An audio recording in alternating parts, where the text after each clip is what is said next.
Well, we've almost made it. I've just got one more to do, and then I'll be done reviewing the Fantastic Four movies. Right, what we got now?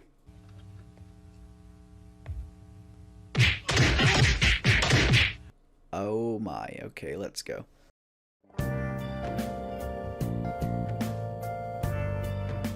So if you're up to date with the channel, then you'll know that fairly lately, I've been getting pretty into the Fantastic Four.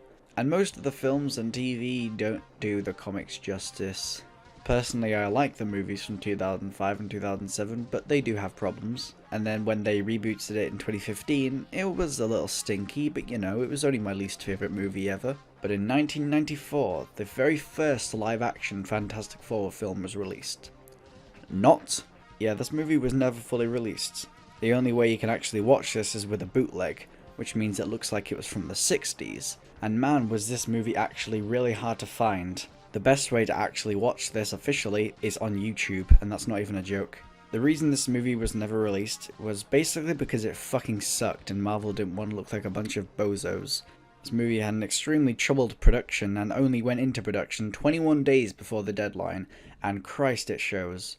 So YouTube copyright. Please don't demonetize this video. This movie technically isn't even real, and even if it was, the content is under fair use. YouTube, please, spare me. So what do I think of this movie? Well, it's not good, but it's very fun. Let's address the elephant in the room, the effects. Where the fuck did all the budget go? What is this? I think most of the budget went on the music and the costume for the Thing, which the Thing looks fine, I guess.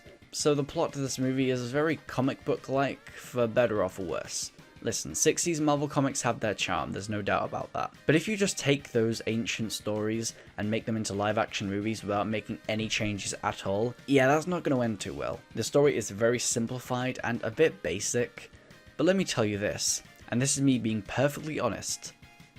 This is my favourite on-screen representation of Doctor Doom. He's just so over the top and hilarious. The audio during filming was clearly very terrible and muffled, and they tried to save it, but instead of dubbing it, they just added some echo effects, which sounds horrible. He literally sounds like Darth Vader in the original recording before they dubbed him over. I had such a unbearable hatred for you, Rick, for turning me into this. Look at it! Start tearing this ship apart piece by piece until you find those tapes. Find the passengers of this vessel. I want them alive! But I mean, he's definitely the most comic book accurate portrayal. His design looks like a Halloween costume, but I mean, it's not unpleasant to look at.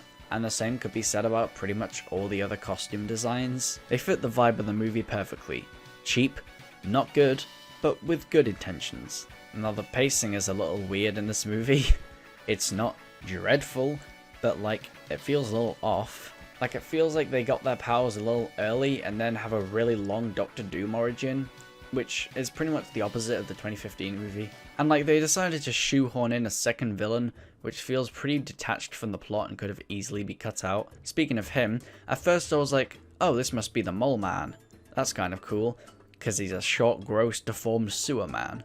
But no, he's some generic guy called the Jeweler, a character invented for this movie. There's not a single comic book about this guy. Good thing too, because he's lame. Now what I found interesting is that they tried to give the Thing a sort of subplot about emotions or something, but it feels pretty forced and honestly a bit pointless to the plot. But let me say something genuinely nice about this movie. The soundtrack is really good.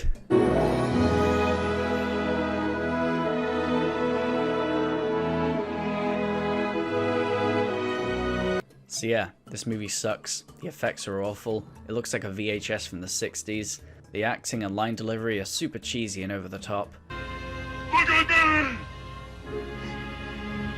Doctor Doom is the most cartoon mustache twirling villain, and I love every second that he's on screen.